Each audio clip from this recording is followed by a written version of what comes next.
Today, I thought I would share a little bit of our movie wall. Now, I've been thinking, hey, I ought to do this, but then I keep thinking, oh, I ought to hold off because we still have a lot more posters, movie posters to hang up. But it takes time, and we're probably not going to do it anytime right away. So I'm going to go ahead and show you our movie wall. And in fact, I'm going to start over here.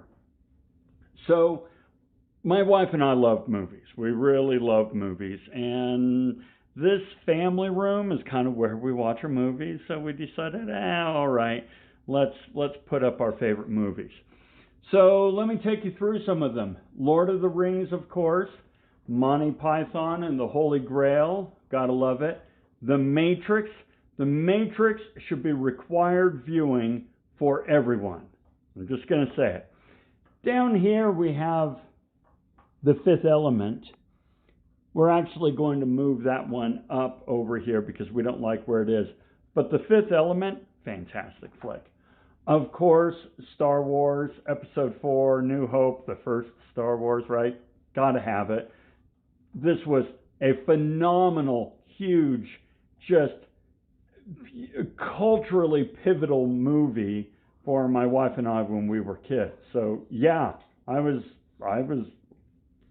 going to see that movie 8, 9, 10 times. Back in the day, there were no VCRs, there was no streaming, movies weren't really shown on TV, there were only 3 channels, right? And when movies were shown, it was a special event. So if you wanted to see a movie, again, you had to go to the theaters several times. And it kind of became a thing in my day to how many times did you go see the movie. So Star Wars, I saw 8 times in the theater. And 8 is not a lot. Not a lot at all.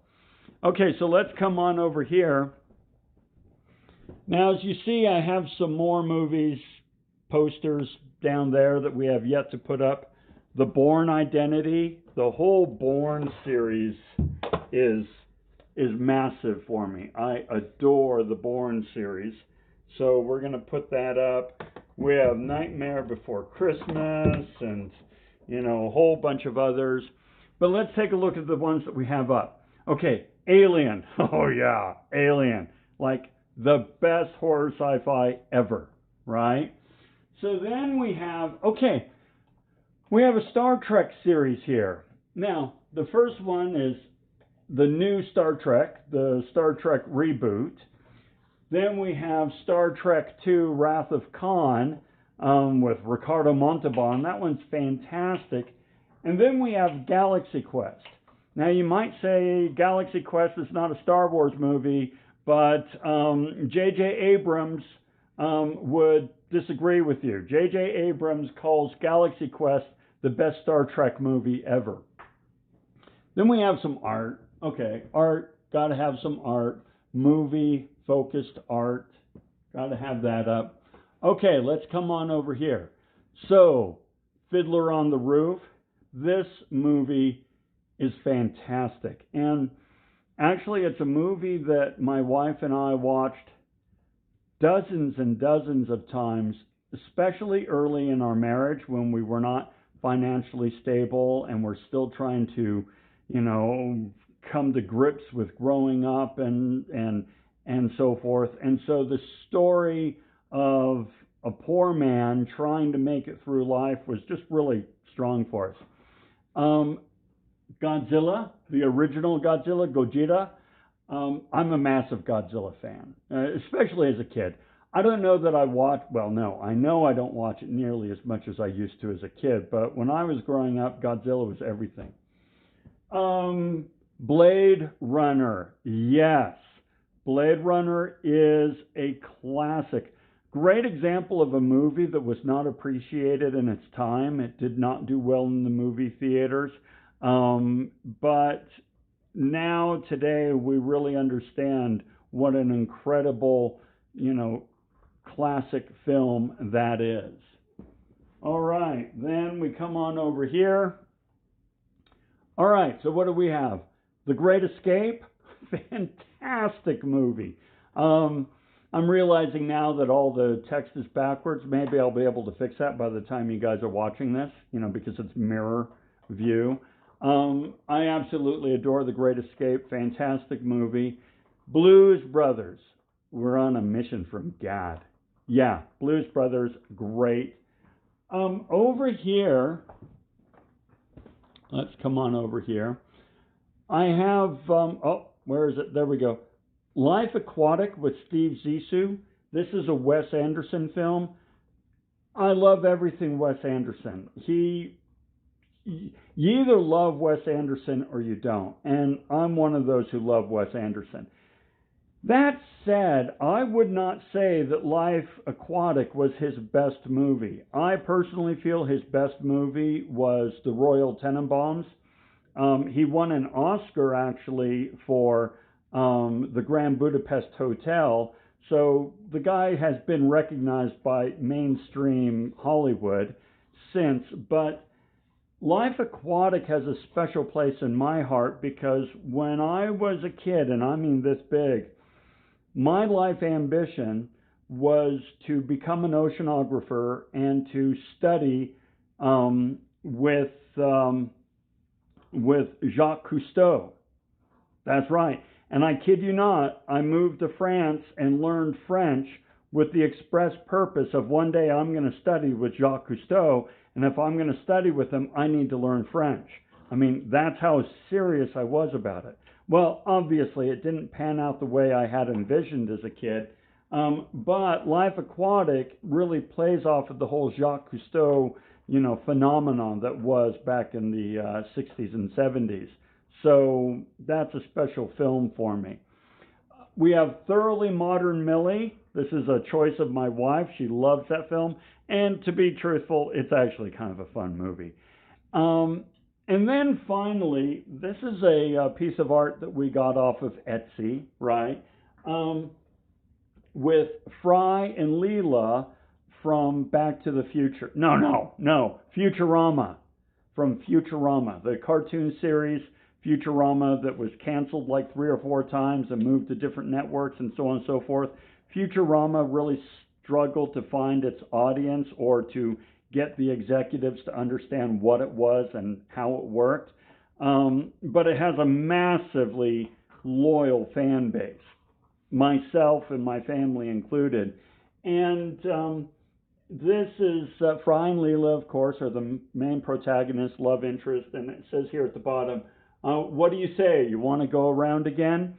And if you know the series and if you know the last episode, you know what that means. And my wife and I love that because my wife and I are hopeless romantics. And Futurama was really a touching romantic tale of these two people. I know, right? Futurama, touching romantic tale. But it really was. So there you go. My family room, my movie wall, and all that sort of stuff. Fun for me, right? And that's all this is, fun for me. You guys just have to kind of sit there and wait for the class to begin. So, well, with that, let's begin. Begin indeed. Hey, everyone, how are you doing? You know what? It occurred to me the other day, we are about, I guess we're 7 weeks into the semester. Those of you who are in my class and watching this live stream or this video because you're a member of the class, we're about seven weeks into a 16-week semester. And yeah, it's starting to get rough. It's starting to get hard, maintaining focus and so forth. At the beginning of the semester, we're all excited and there's trepidation, and I want to make sure I start the semester well, and I want to be on top of my assignments. But it's at this point that we're kind of like, 8:30 class, huh? Okay, 8:30 for those of us streaming right now in this particular time zone. But that's all right. That's how it is. And we're doing all right. So I hope your week is going well and that everything's just absolutely hunky-dory for you. Hey, today I want to talk about gossip, rumors, and word of mouth. Now, just a quick, why are we talking about this note? Remember, this lecture series is about internal business communication. And you know internal business communication, we've talked about emails, and earlier this week we talked about PowerPoint presentations. And then we have talked about in other videos effective meetings and giving and receiving feedback and stuff like that. Formal communication channels. All those things I just mentioned, email, PowerPoint, meetings, face-to-face collaborations, those are formal communication channels. However, not everything is formal.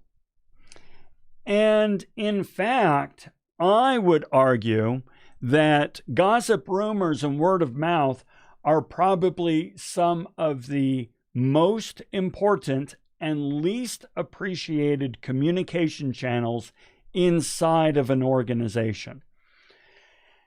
And not only are they not appreciated, leadership actually tries to stop it. Oh, we don't want gossip. We don't want rumors. We need to, squash these things, squelch them, whatever, right? We need to shut down all the rumors and gossip.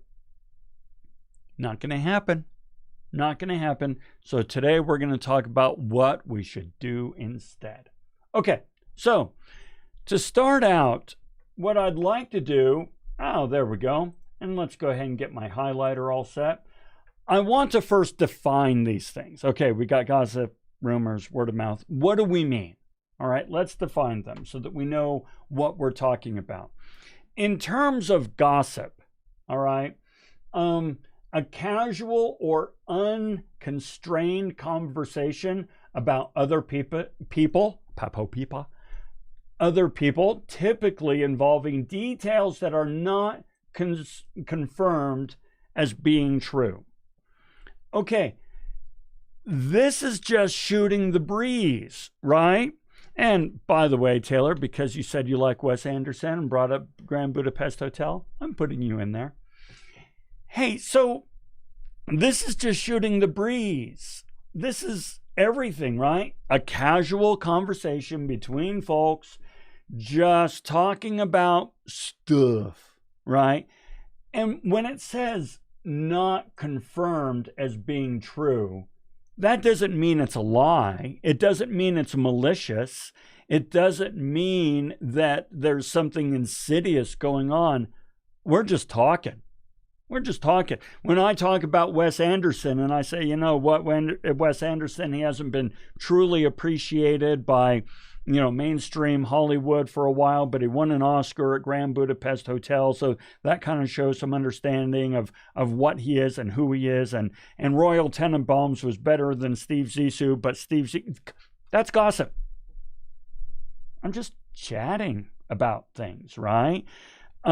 Is it true that he hasn't been appreciated by mainstream Hollywood before Grand Budapest? Probably not. I'm just doing this crap, right? Just general talk, right? We'll talk. That's gossip. All right, continuing on.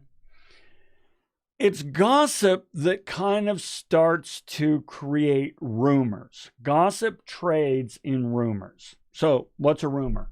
A rumor is a circulating story of uncertain or doubtful truth. All right, so how does gossip become a rumor? Well, gossip is just people talking, right? A rumor, though, is when this story or this idea about someone or something or the organization really starts to take root and circulates through the employee population. I heard that they're going to start requiring testing every day. No, I haven't heard this, folks. Don't go off and repeat it. But you see how that could work. You know what? And it's my faculty member who told me, my professor told me, they're going to start requiring testing every day. They're not. COVID testing, they're not going to require it every day. I just made that crap up. But somebody somewhere, watch this. So, by the way, I heard I'm pretty plugged into what's happening at the school, being a professor at all, and they're helping us prepare our classes. They're going to start requiring students to be tested every day. So be ready for that. Now, if somebody comes in and picks up that little segment right there, boom, I'll start a rumor. That will start a rumor. And so that is how these sort of things get going. Now, when it says uncertain or doubtful truth, we're going to talk about why rumors tend to be uncertain or doubtful truth. We don't really attribute the term rumor to something that is confirmed to be true. Because if it's confirmed to be true, it's published, documented knowledge, right? So I heard they're still going to be doing, they're going to offer broadcast classes in the summer. I know for a fact they're offering broadcast classes in the summer. You can actually go and look at the class schedule and see that there will be broadcast classes in the summer. That's not a rumor I'm starting. We already know that. But we'll see in a moment why it is that rumors tend to trade in this sort of doubtful area. Okay? So then let's talk word of mouth, the rumor mill. Okay? Word of mouth is how gossip and rumors spread, but it's also how values and behaviors are expressed and reinforced. Okay? This is really important to understand. We're going to see that gossip really serves an important, valuable purpose in an organization.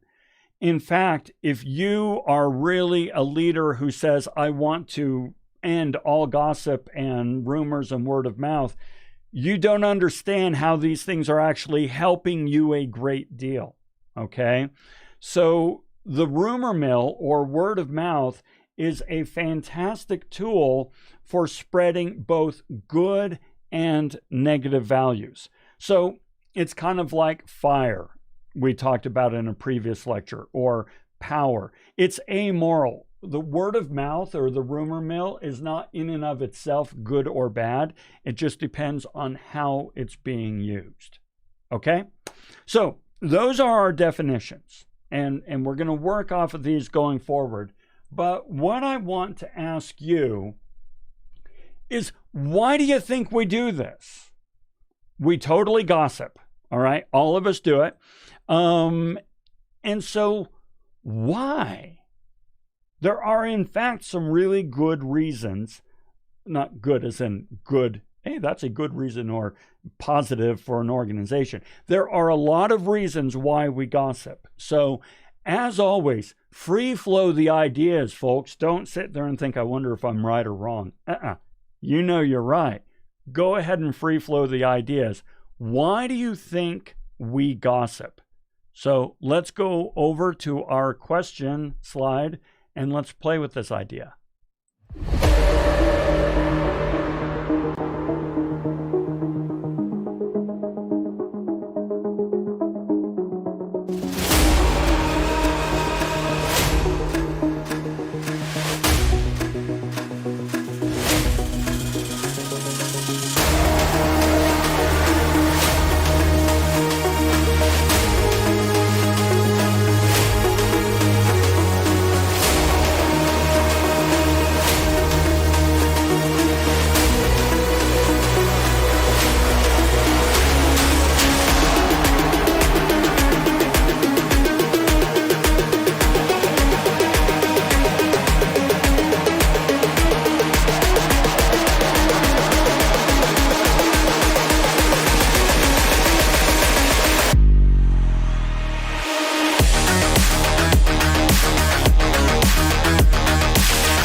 Okay, fantastic. All right, why do I have that over there? I don't need that there. See that black bar right there? That black bar here? I don't need that there. Okay, so, hey, yes, very good. So 4 awesome comments there. We'll take that up here. We got some new contributors. That is phenomenal. All right, let's play with these because you guys have done really well. As you know, I was nuts agreeing with Valeria because she said get other opinions and to kind of get validation. I believe strongly that all of human need can be summed up. Our emotional need, our psychological need can be summed up in the word validation. All we really want to know is that we are validated as a person, that we matter, that we have purpose, that we have value, that we belong to the organization, to the community, to our tribe, and that we are worthy of love and belonging in that group. We want to know that our ideas have value. We want to know that our work has meaning and is contributing in a meaningful way. We want validation. We want validation. I'll give you an example. I sit here every once in a while and I go, how many people do I have watching? Because I have a little counter there that says how many people are watching. That's me seeking validation. Well, do I need validation? I'm a pretty secure dude. Yeah, we all do. So I really like that. Now, Braden said the same thing, validation and to feel included. Feeling included, absolutely monumentally important to our sense of self. We are a community species. We do not thrive on our own very well. Gossip provides us an opportunity to make sure we're part of a community.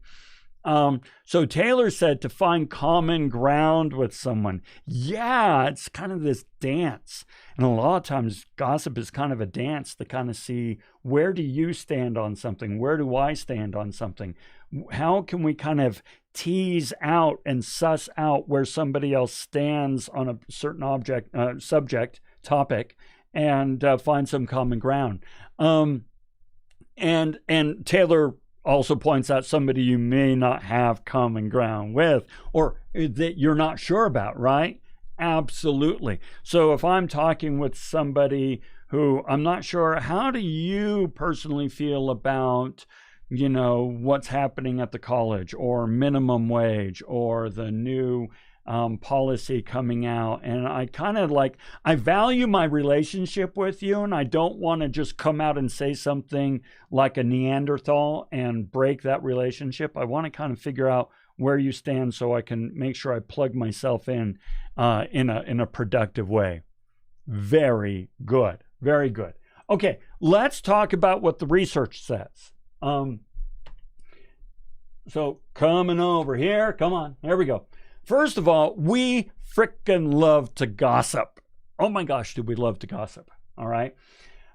You might want to later on check out this report on NPR. We gossip about 52 minutes a day. That may not be as toxic as it sounds.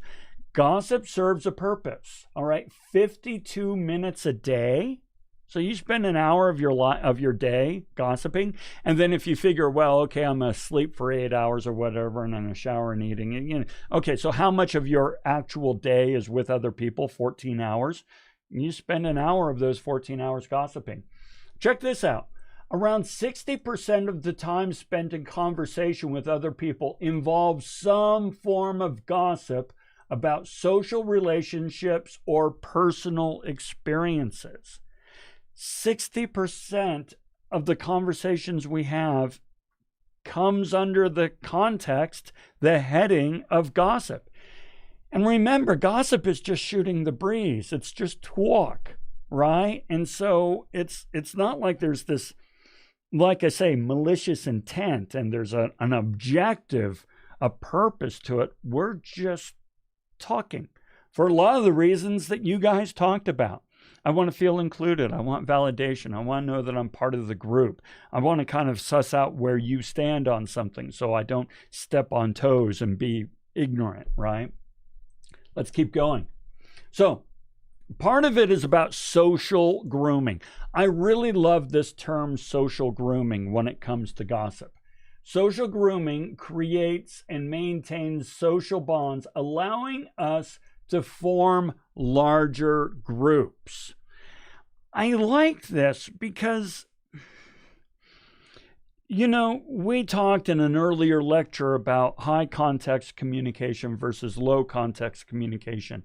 Low context communication tends to be just the facts, man, let's get it done, bing, bang, boom.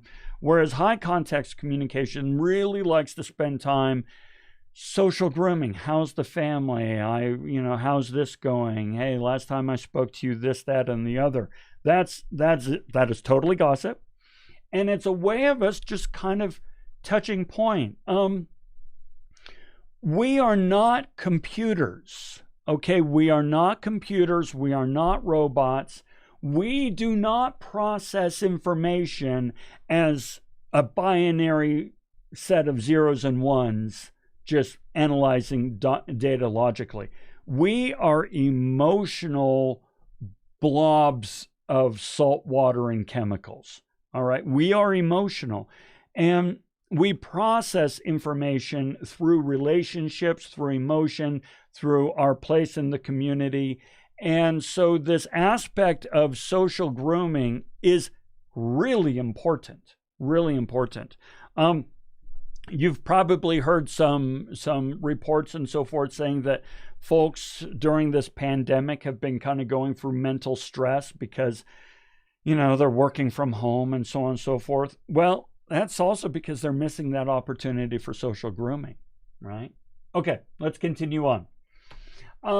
Also, it's a great way to solidify relationships, help solidify personal relationships, and encourage cooperation.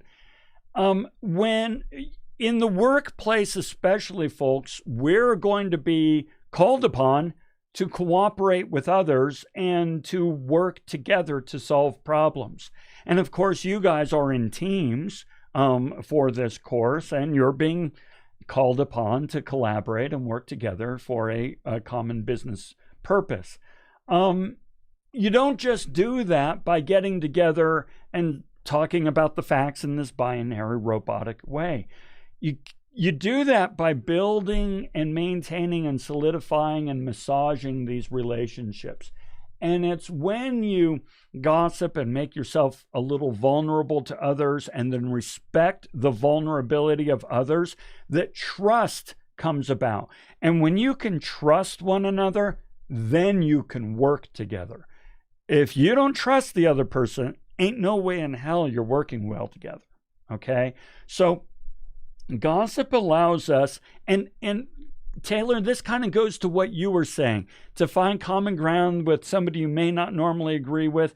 Gossip allows you to kind of slowly work your way into their world and them to work into your world and build that foundation of trust of one another. Even if you don't agree, you can at least say, but I see where you're coming from. Let's get to work. So gossip is very important in encouraging cooperation and strong working relationships. Okay. Gossip also allows us to communicate reputation. Important in establishing and communicating an individual's reputation. A good system for monitoring reputation can in turn help foster communication. All right, what do I mean by this? All right, so when I was with Intel Corporation, for 10 years. I was with eBay for a couple of years. I've been with all kinds of tech companies. And you had to work in teams all the time. Teamwork was standard. You had to work in teams. Well, my friends, it got around really fast who you wanted on the team and who you did not want on the team. And this was through gossip, right? This was through just people touching points and kind of saying, well, I don't know, this person's pretty good at this, but not so good at that. So you kind of knew who you wanted on the team in general, but you also knew who was good at what. And so maybe I knew that if I needed a tech person, I would want Ed on my team. If I wanted a people person, I would get Melody on my team. And because we just kind of knew that these folks were good at this. On the other hand, if I wanted to get the work done, I would never have so-and-so on my team because they're just a pain in the ass to work with. All right. This is all part of gossip, but it encourages collaboration and cooperation because there's this sense that we're all looking out for each other. Now, going a little deeper into that, we're basically protecting others from harm through gossip. So this is called pro-social gossip. Pro-social gossip. Sharing information about others to protect the recipient from antisocial behavior or exploitation, right? Gossiping about who's likely to take on the responsibility versus who's likely to shirk the responsibility. So take Rate My Professors, for example. You use Rate My Professors, and if you don't, you totally should, okay? You totally should be using Rate My Professors. Rate My Professors is an elegant example of pro-social gossip. When you're going in and giving a rating, let's say that you're giving a rating on a professor that you have not had a good experience with, right? A poor professor. When you're giving a rating, Valeria, yeah, right?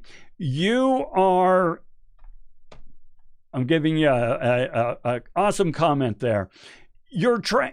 Wrong button. You're trying to protect other students from a lame-ass professor, right? You're saying, I did not have an abundantly great experience with this particular professor, and so I wanted to kind of give you a heads up and warning that there's a lot of homework. You have to work in teams. He doesn't respond. He doesn't give feedback. She doesn't do this. She doesn't do that. So just heads up, man, if you have to take this class, you might want to find somebody else.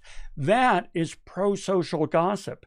You're trying to protect your peers from behavior that you felt was inappropriate for yourself, right? That has meaning. That has purpose, right? Valeria says, I like that it has no affiliation with the colleges, so, it's not biased or censored.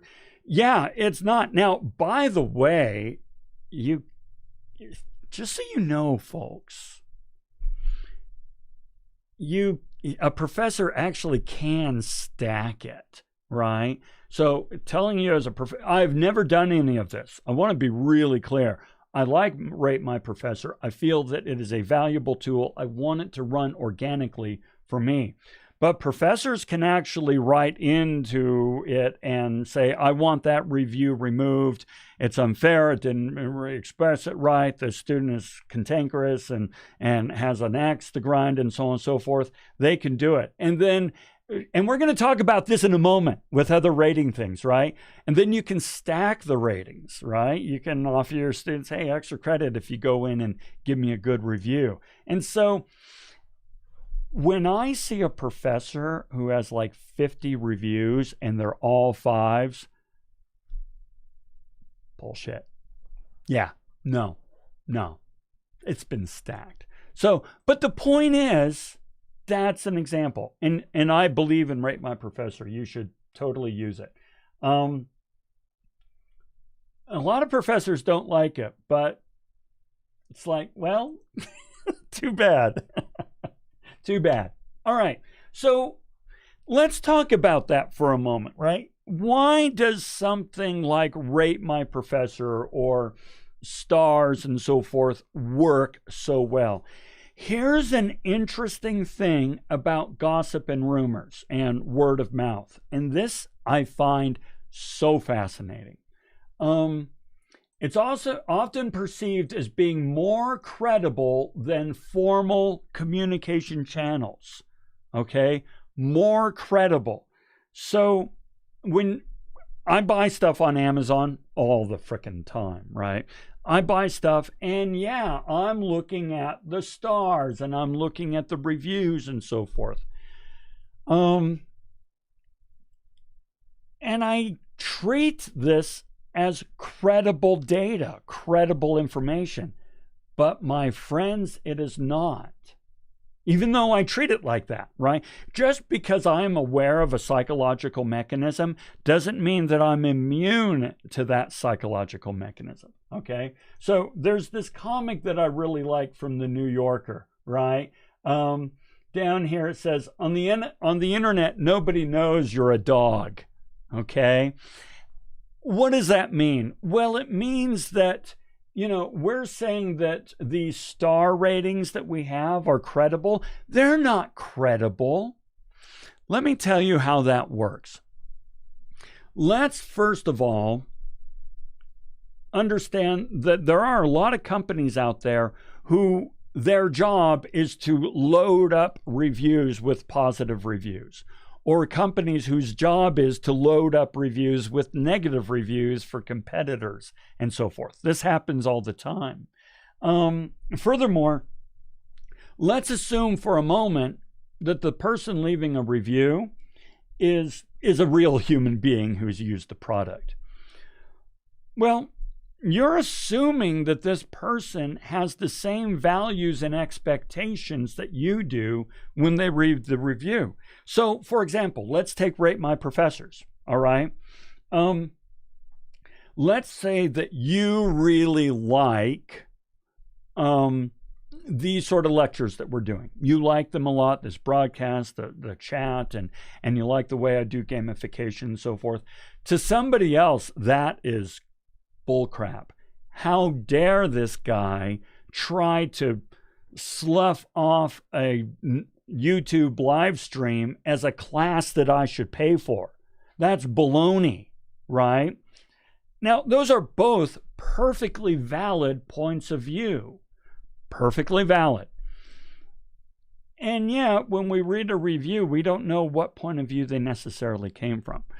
Nevertheless, it's really important that we understand, as in a corporation, in a business, in an organization, your employees will value and view word of mouth gossip and rumors as more credible than information from leadership. Think about that. Right? If you're trying to run an organization, or you're trying to, influence an organization through formal communication, you might be in a tough spot because they're not going to view your information as nearly as credible as this thing I heard from the janitor who overheard Lisa talking with Leonard out at the bookstore last week. Interesting, right? Okay. We all do this, folks. I do it too. Just because I'm aware of it doesn't mean that I'm immune to it. All right. So, all of this said, you know as well as I do that despite all the good things about gossip, you know as well as I do that sometimes it's really bad. Let's do some real world examples. Let's get some things up there. Have you ever had an experience where gossip or a rumor really hurt an organization, really hurt a project, really hurt a relationship at work, right? I certainly have, right? So tell me what you think as we go through this. So, why is it sometimes bad? What causes it to be bad? Well, let's look at it. First of all, anxiety, man. Oh my gosh. Okay, so I like gardening. And I didn't say I'm good at it. I just said I like it. Well, if you're going to be a successful gardener, which I'm not, but if you're going to be, You want to make sure your soil is perfect. You want to make sure the moisture is perfect. You want to make sure the light and the temperature and all this stuff is perfect to create the optimal environment for gossip and rumor, or for your plants to grow. Well, we're going to talk here about the optimal environment for making gossip and rumors go nuts. And the first one is anxiety. When there is anxiety in the organization, in the workplace, I don't know what's going to happen, and this could really affect my job and my livelihood and so forth. Anxiety freaks the brain out, okay? We are naturally wired to look for situations that are going to be a risk to us and to try to figure them out. And so anxiety is a big one.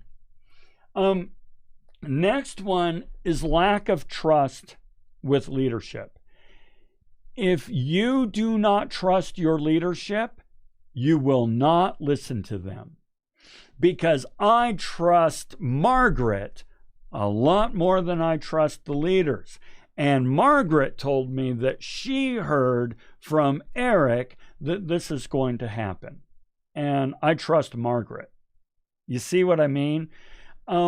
And in fact, if you don't trust your leadership, you're going to actively look for information that counters what leadership says, because you're going to assume that leadership is lying because you don't trust them. Therefore, you will actively seek out information that counters what they say.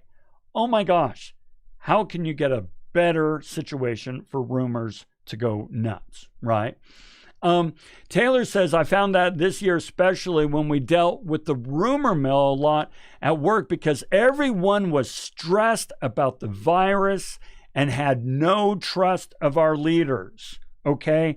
Bam. I'm giving that one a double real world because you cited both anxiety about the virus and no trust of the leaders. So Taylor, yeah.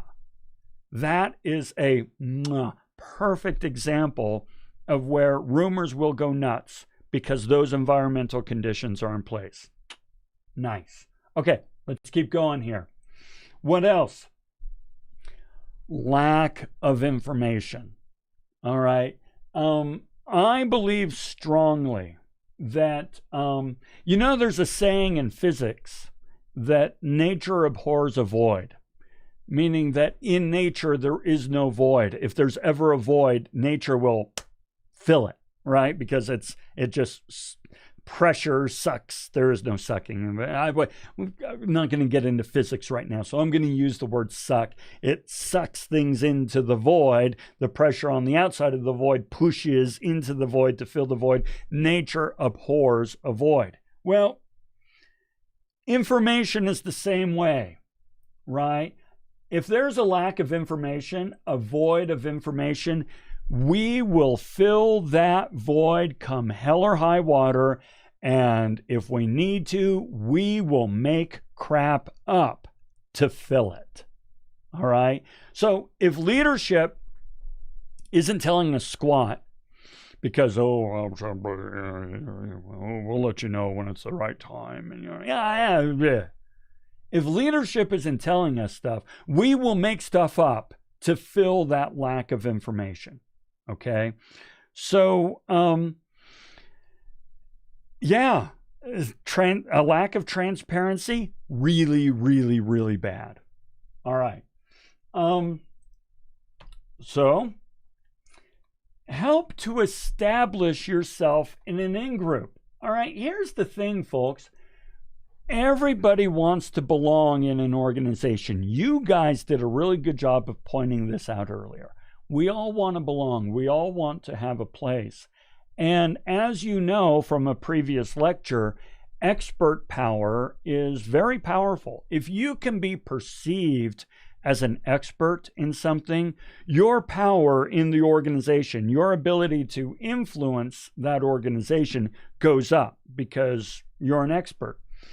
And so we seek after that kind of expert power. We want to influence our groups.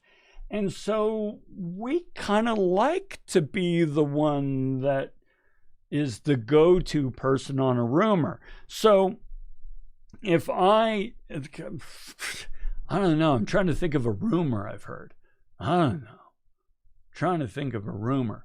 I don't know. But if I could somehow or another insert myself as an expert in that area, and I say, hey, did you guys hear that? And so on and so forth. So I'll tell you, I'm going to go ahead and do one. I'll go ahead and do one. Okay. So right now we're doing these broadcast classes, right? I'm going to go ahead and start one. The college is interested in knowing whether or not these broadcast classes have been effective, if it's been effective. Now, of course, you know that I've been doing mine through YouTube live stream. Other people have used Zoom and so forth. You probably have classes that have used Zoom.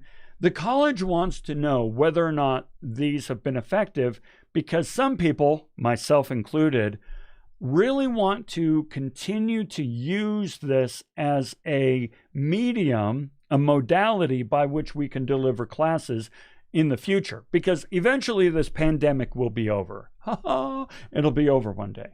So once it's over, are we going to just do away with broadcast classes, or are we going to continue to offer them? Well, in the fall, the college is running a pilot, and one of my classes is going to be included in this pilot. I'm going to teach one of my classes in broadcast, and they're going to collect data and so on and so forth to see what happens. All right. Now, what did I just do? I totally gossiped because I don't have all the details on this. I don't have any of the details at all, but I know that some decisions have been made, and I actually signed up to be one of the pilots. I don't know to what degree they're taking this seriously. I have no idea at all. But I've also asserted myself, though, as an expert. All right? Since I teach broadcast classes and I'm going to be involved in this pilot, I have now asserted myself to you as an expert. And if you're interested in knowing more about this, it is likely that you'll come to me to ask more. You see what I've done? So now I'm a bigwig. I'm not really, but you see my point. All right. Last, we want to build alliances. Okay. When things are really stressful and anxious, and we don't trust our leadership, and we're really kind of terrified of what's going to happen, we want to build alliances. Desire to build alliances in an uncertain environment. Because I can't trust my leadership. I don't know what's happening. The environment is squishy. I need somebody I can turn to say, we're going to do this together. So I'll give you a great example. When I was with Intel Corporation, Intel had made the decision to close its site here in Utah. Now, we had the opportunity to move to another site. We could have moved to California or Oregon or Arizona. I think New Mexico was on the list. I'm not sure. But we could have moved, and the company would have moved us, would have paid for it. But a lot of us really like Utah, and we wanted to kind of stay here. So a lot of anxiety in the environment. The company was actually really good about communicating, so we sort of knew what was going on, but we didn't know everything. And a lot of uncertainty. We were scared. And so my then boss and I, Penny Bivens, some of you may have taken classes with Penny Bivens or have seen her in some of the videos. She and I got together and said, you know what, we should start a company together. And we did. We spent the last year that we were at Intel planning this company, lining things up, getting customers all set, so that by the time we left Intel, we had this consulting company that we ran for a couple of years and did pretty well with for a while, right? So that's an example of how she and I would get together to build an alliance between the two of us. We do this with gossip all the time. Okay. All right.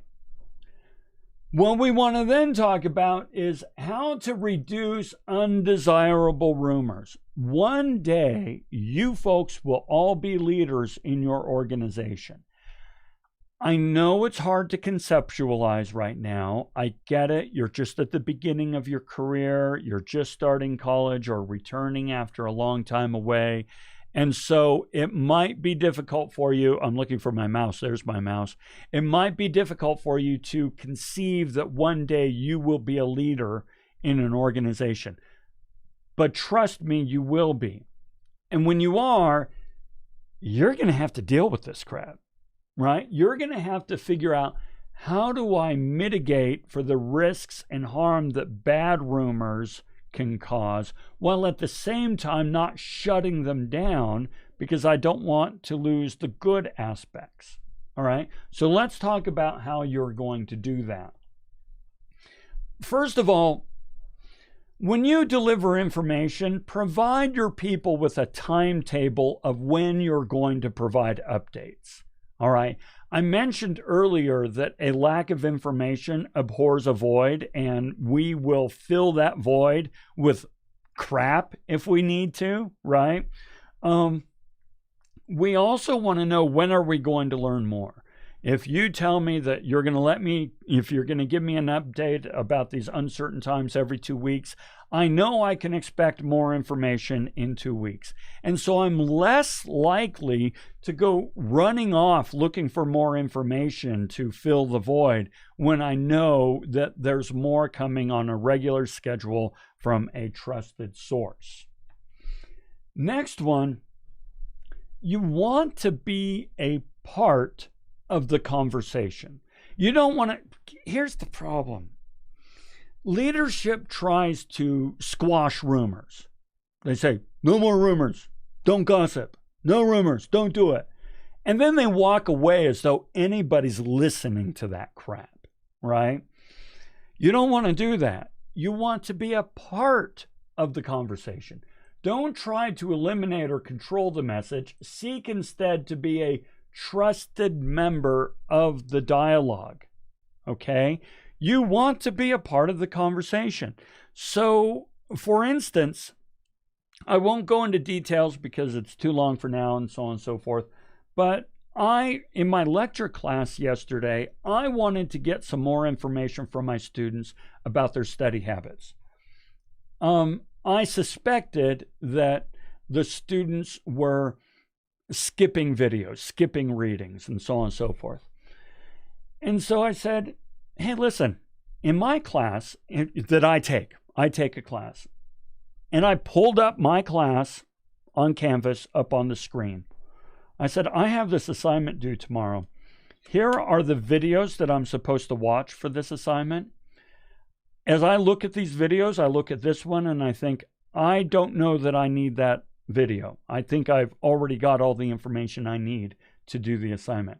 I look at this other video, and not only do I not know what it's about, it's 37 minutes long. There's no way in hell I'm going to sit down and watch a video for 37 minutes if I don't know what it's going to give me to help me do the assignment. And as I look at the assignment, I think I have already learned the skills thus far in the class to do it. The teacher has already given me feedback on the things that build up to the assignment.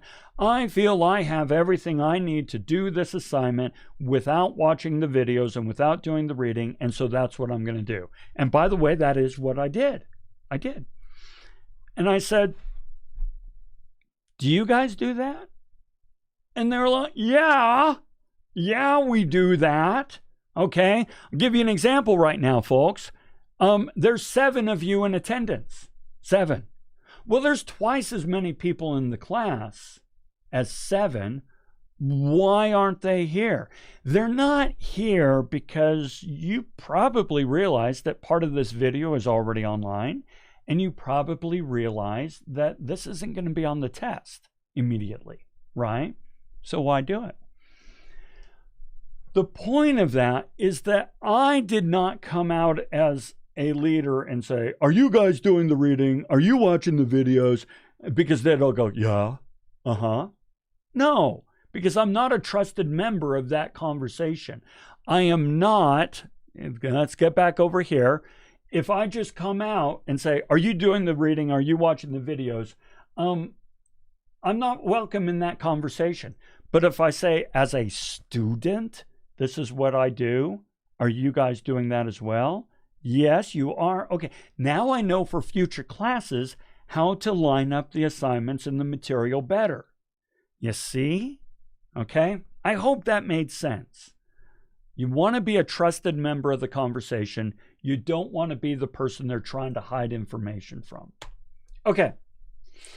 You want to provide insights. Let's say there's anxiety and stuff going around about a certain topic, whether it's COVID or going back to school or things like that.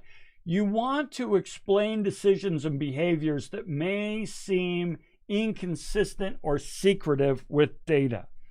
Okay, so what do I mean?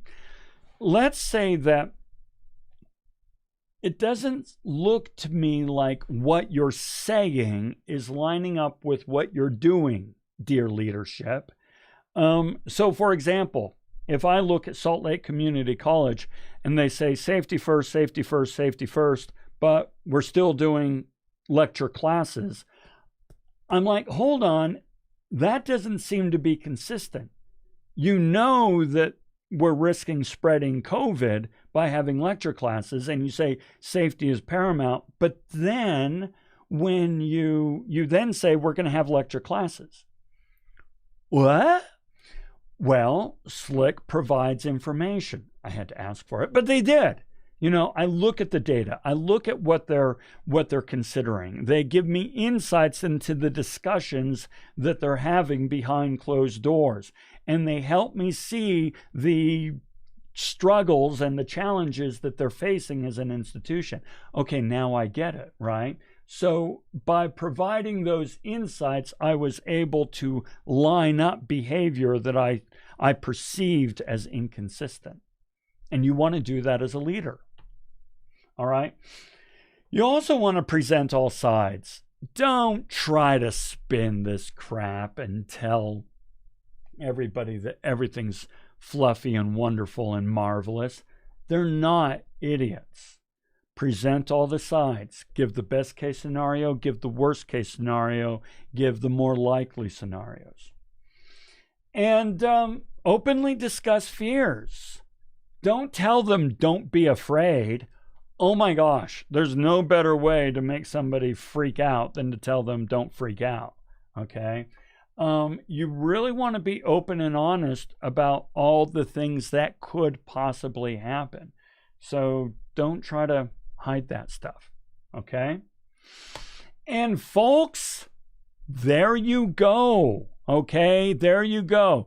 Now, what I want to do, we didn't get timestamps today, but I want to really recognize those of you that have been here. So do me a favor, follow up with an email after the lecture and just say, here, all right, just here, and I'll go ahead and take care of you because you attended, you contributed, and you guys were awesome, all right?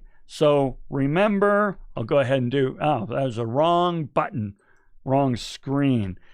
Not the timestamp, but just send me an email saying here, and I'll take care of you because you took care of me, all right? So as always, I'll stick around for a moment or two if you have any questions, but otherwise we are all set. Have a fantastic rest of the week, and we'll talk to you all again next week, all right? Have a good one. There it is. No, there it is. We'll see ya.